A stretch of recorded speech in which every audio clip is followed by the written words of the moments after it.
Welcome back to The Explainer, everyone. Let's kick things off with a really painful reality. If you are the only person on your team who can train, troubleshoot, or onboard, you haven't just made yourself indispensable, you've actually created a massive project bottleneck. So what's the solution? Well, it's peer-to-peer mentoring. It completely multiplies your team's capacity and actively prepares your senior members for leadership roles. Over the next few minutes, I'm going to give you a highly practical 3-step framework to activate organic, informal mentoring right inside your existing team structure. So ask yourself right now, are you the only person training, onboarding, and troubleshooting on your team? Think about it. If you're the absolute sole source of knowledge, the only one handling those complex kickoffs or fixing the really hard bugs, you are unintentionally creating a severe bottleneck.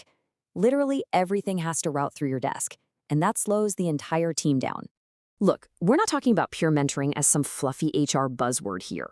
We're defining it as a collaborative, developmental relationship specifically designed to eliminate those single trainer bottlenecks. It's a highly actionable, strategic capacity multiplier that focuses on reciprocal learning. Here is our roadmap for today. We'll start with the bottleneck problem, then cover pairing by specific skills, the shadowing system, how to protect and incentivize time, and finally, a quick summary and next steps. Let's jump in. Section 1. The bottleneck problem. Breaking the single point of failure. If you're relying on just one manager or senior leader to train everybody, you are absolutely throttling your productivity. It creates massive project bottlenecks and totally limits lateral knowledge transfer. But even more dangerously, it basically guarantees a devastating brain drain when that one experienced person eventually leaves the company. Oh, and it leads directly to burnout for the sole trainer, which might be you. Moving right along to Section 2.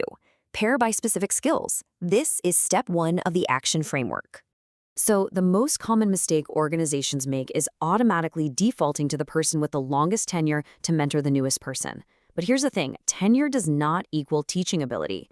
The real fix is mapping specific technical or soft skill gaps to individual strengths across the team.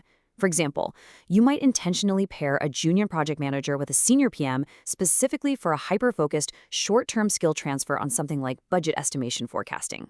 When you actually identify these specific needs, you can unlock some incredibly effective models, like reverse mentoring. This is a really cool setup where a junior employee, who maybe is an early adopter of some brand new tech, actually trains a senior executive. It's fantastic because it tackles ageism, builds executive digital confidence, and completely empowers your junior staff to step up as true subject matter experts. And effective pairs really require specific qualities. We're talking about traits like personal accountability, being totally open to feedback, and proactive listening. These are non-negotiable. It proves that good mentoring is a very specific skill set, not just a byproduct of how many years someone has been sitting at their desk. All right, Section 3, the shadowing system, step 2 of the framework. You've got to give your mentors a concrete, totally frictionless teaching method. Otherwise, they're going to feel like they're wasting precious project time. We need to ditch the old mistake of scheduling broad, theoretical lectures. The much more effective fix is practical, on-the-job shadowing.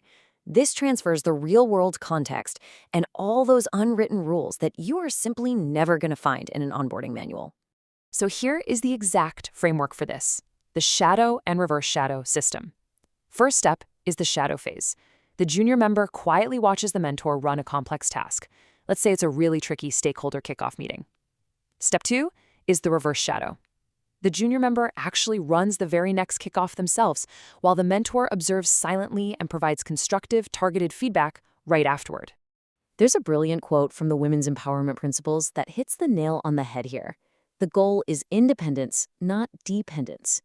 Mentors absolutely must avoid the trap of just stepping in and fixing problems for the mentee. This shadow system ensures you are actually building capable, independent team members rather than creating a permanent reliance on your senior staff. Which brings us to Section 4, protect and incentivize time, step 3 of the framework. It is a massive, systemic mistake to expect your senior team members to just mentor on top of their full-time project workload without any adjustments. I mean, that is just a fast track to resentment. The fix? You need to formally allocate their time. Give them about 10% of their weekly capacity specifically for mentorship, and explicitly recognize that time in your sprint planning and resource allocations. Now, if leadership pushes back on giving up that precious time, just remind them of this number.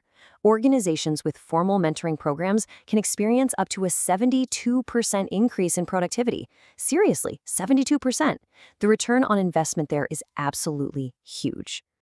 To make sure this time is genuinely protected, you might even consider setting up a mentoring program coordinator role. Having structured support to actually monitor the hours put in by pairs and evaluate the outcomes proves to your entire team that their mentoring time is respected and treated as real, critical work. Finally, you absolutely must incentivize this effort explicitly. Update your performance frameworks. Frame mentorship as a critical milestone for the mentor's own career growth and promotion criteria. When mentoring is publicly celebrated and tied to growth, it goes from being just a favor to a highly sought-after professional development opportunity. And that leads us to Section 5, Summary and Next Steps. Activate your framework. So let's do a really quick recap of our 3 steps. 1. Match pairs by specific skill gaps, not just whoever has longest tenure. 2. Use that frictionless shadow and reverse shadow system on the job. And 3. Explicitly protect their time by backfilling mentor capacity and rewarding their efforts through your promotion criteria. Now it's time for you to take action. I am really curious. How does your organization currently reward the senior team members who actually step up to train the next generation? Is it tangibly rewarded, or is it just, expected? Let us know in the comments below. Thank you so much for joining me for this explainer, everyone. Now go out there and activate that hidden team capacity.